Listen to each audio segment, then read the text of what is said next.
It's their job to watch the skies.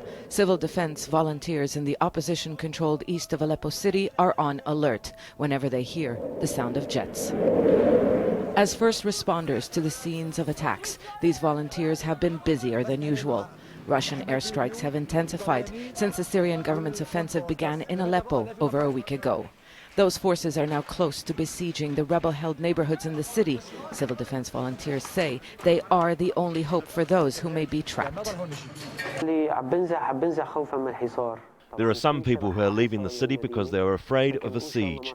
God willing it won't happen, but regardless, volunteers and our families decided to stay because we need to help the people and fighters who chose to stay.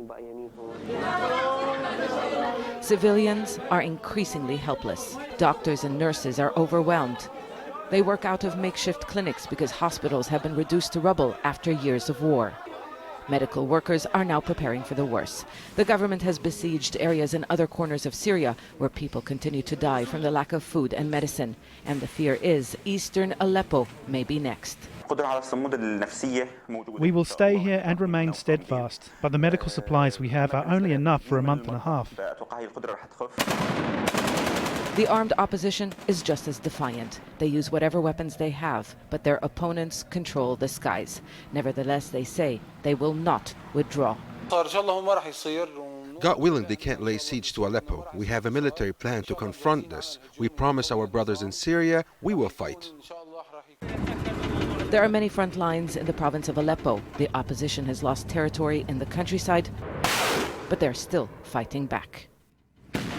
With the help of Russia and Iran, the Syrian government is close to encircling the city of Aleppo, and its troops are approaching the border with Turkey. It wants to cut the rebels' lifeline. It has already managed to disrupt their supply lines.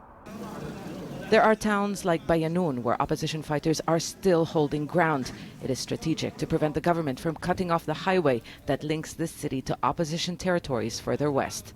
This battle is not over, but the opposition is under a lot of pressure. The threat of losing its heartland is real.